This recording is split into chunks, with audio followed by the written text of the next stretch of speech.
Hello and welcome to my channel. This is day number 25 of 2025 Alive. We are reading God's Word in just 1 year. Let's get started. The responsibility for property.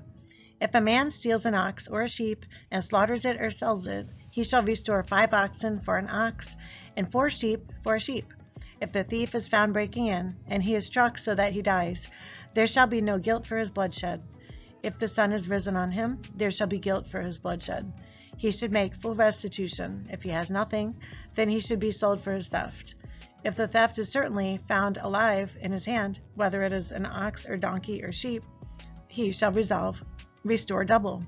If a man causes a field or a vineyard to be grazed, and lets loose his animal, and it feeds in another man's field, he shall make restitution from the best of his own field and the best of his own vineyard.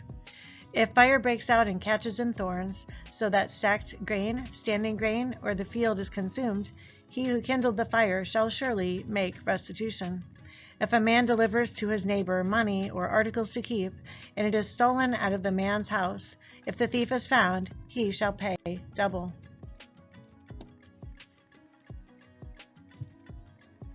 If the thief is not found, then the master of the house shall be brought to the judges to see whether he has put his hand into his neighbor's goods. For any kind of trespass, whether it concerns an ox, a donkey, or sheep, or clothing, or for any kind of lost thing which another claims to be his, the cause of both parties shall come before the judges, and whomever the judges condemn shall pay double to his neighbor. If a man delivers to his neighbor a donkey, an ox, a sheep, or an animal to keep, and it dies, is hurt, or driven away, no one seeing it, then an oath of the Lord shall be between them both, that he has not put his hand into his neighbor's goods, and the owner of it shall accept that, and he shall not make it good. But if in fact it is stolen from him, he shall make restitution to the owner of it. If it is torn to pieces by a beast, then he shall bring it as evidence, and he shall not make good what was torn.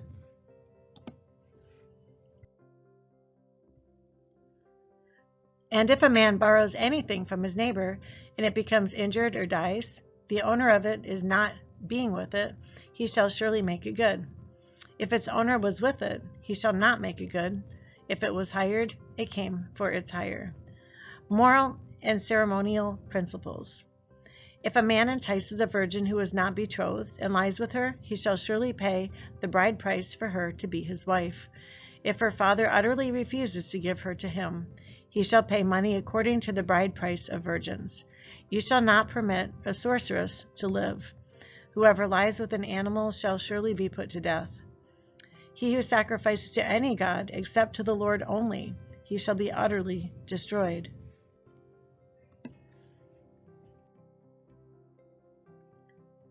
You shall neither mistreat a stranger nor oppress him, for you were strangers in the land of Egypt. You shall not afflict any widow or fatherless child. If you afflict them in any way, and they cry out at all to me, I will surely hear their cry. And my wrath will become hot, and I will kill you with a sword. Your wives shall be widows, and your children fatherless. If you lend money to any of my people who are poor among you, you shall not be like a money lender to him. You shall not charge him interest. If you ever take your neighbor's garment as a pledge, you shall return it to him before the sun goes down. For that is his only covering. It is his garment for his skin. What will he sleep in? And it will be that when he cries to me, I will hear, for I am gracious. You shall not revile God, nor curse a ruler of your people. You shall not delay to offer the first of your ripe produce and your fruit and your juice. The firstborn of your sons you shall give to me. Likewise you shall do with your oxen and your sheep. It shall be with its mother 7 days. On the 8th day you shall give it to me.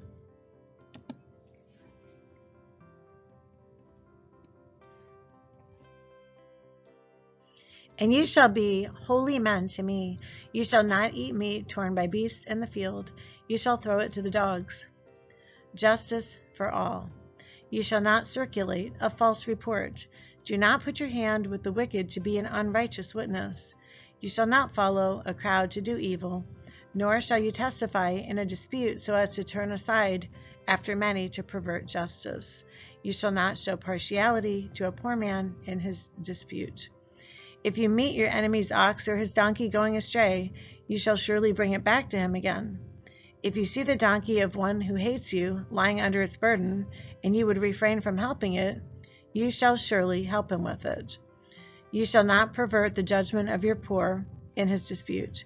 Keep yourself far from a false matter. Do not kill the innocent and righteous, for I will not justify the wicked. And you shall take no bribe, for a bribe blinds the discerning and perverts the words of the righteous. Also, you shall not oppress a stranger, for you know the heart of a stranger, because you were strangers in the land of Egypt.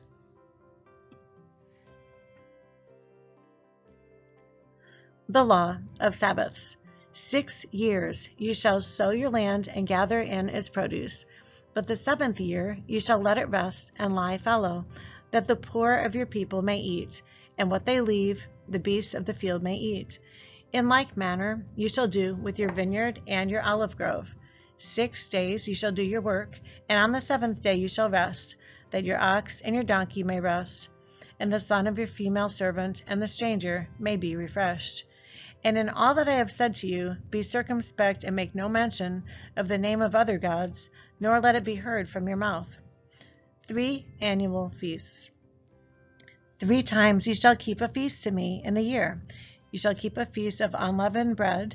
You shall eat unleavened bread 7 days, as I commanded you, at the time appointed in the month of Abib. For in it you came out of Egypt, none shall appear before me empty. And the feast of harvest, the first fruits of your labors which you have sown in the field, and the feast of ingathering at the end of the year, when you have gathered in the fruit of your labors from the field.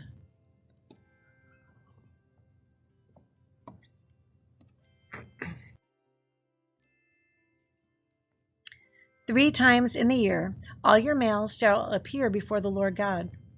You shall not offer the blood of my sacrifice with leavened bread, nor shall the fat of my sacrifice remain until morning. The first of the firstfruits of your land you shall bring into the house of the Lord your God. You shall not boil a young goat in its mother's milk. The angel and the promises. Behold, I send an angel before you to keep you in the way and to bring you into the place which I have prepared.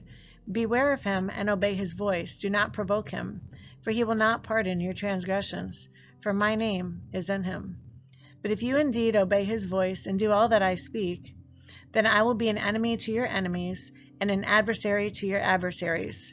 For my angel will go before you and bring you into the Amorites and the Hittites and the Perizzites and the Canaanites and the Hivites and the Jebusites, and I will cut them off.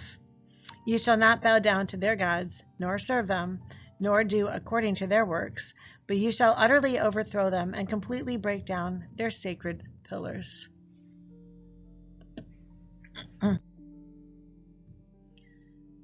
So you shall serve the Lord your God, and he will bless your bread and your water, and I will take sickness away from the midst of you. No one shall suffer miscarriage or be barren in your land. I will fulfill the number of your days. I will send my fear before you. I will cause confusion among all the people to whom you come, and will make all your enemies turn their backs to you. And I will send hornets before you, which shall drive out the Hivite, the Canaanite, and the Hittite from before you. I will not drive them out from before you in 1 year, lest the land become desolate, and the beasts of the field become too numerous for you. Little by little I will drive them out from before you, until you have increased, and you inherit the land. And I will set your bounds from the Red Sea to the sea, Philistia, and from the desert to the river. For I will deliver the inhabitants of the land into your hand, and you shall drive them out before you. You shall make no covenant with them, nor with their gods. They shall not dwell in your land, lest they make you sin against me. For if you serve their gods, it will surely be a snare to you.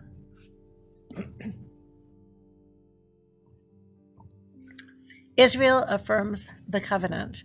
Chapter 24. Now he said to Moses, "Come up to the Lord, you and Aaron, Nadab and Abihu, and 70 of the elders of Israel, and worship from afar. And Moses alone shall come near the Lord, but they shall not come near, nor shall the people go up with him." So Moses came and told the people all the words of the Lord and all the judgments. And all the people answered with one voice and said, "All the words which the Lord has said we will do." And Moses wrote all the words of the Lord, and he rose early in the morning and built an altar at the foot of the mountain and 12 pillars according to the 12 tribes of Israel. Then he sent young men of the children of Israel who offered burnt offerings and sacrificed peace offerings of oxen to the Lord. And Moses took half the blood and put it in basins, and half the blood he sprinkled on the altar. Then he took the book of the covenant and read in the hearing of the people. And they said, "All that the Lord has said we will do," and be obedient. And Moses took the blood, sprinkled it on the people, and said, "This is the blood of the covenant, which the Lord has made with you according to all these words."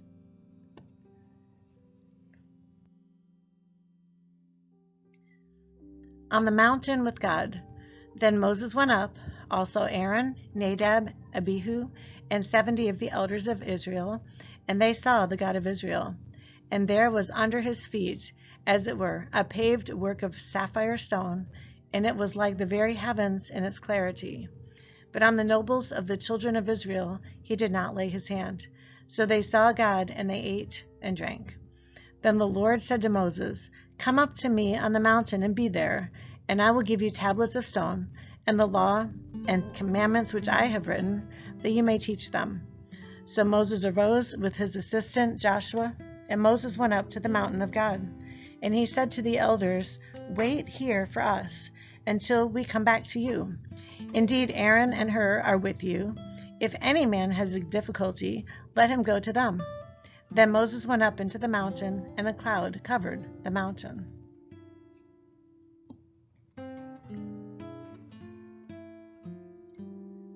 Now the glory of the Lord rested on Mount Sinai, and the cloud covered it 6 days. And on the 7th day he called to Moses out of the midst of the cloud. The sight of the glory of the Lord was like a consuming fire on the top of the mountain in the eyes of the children of Israel. So Moses went into the midst of the cloud and went up into the mountain. And Moses was on the mountain 40 days and 40 nights.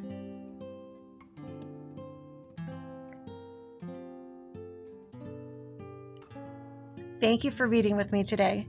If you made it to the end of the video, please drop me a comment in the chat and introduce yourself. I'd really like to get to know my subscribers. Tomorrow we will get into Exodus chapters 25, 26, and 27. And the next day we'll finish the book of Exodus, and that was really quick.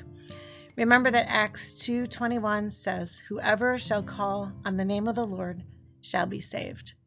I'll see you tomorrow. Goodbye.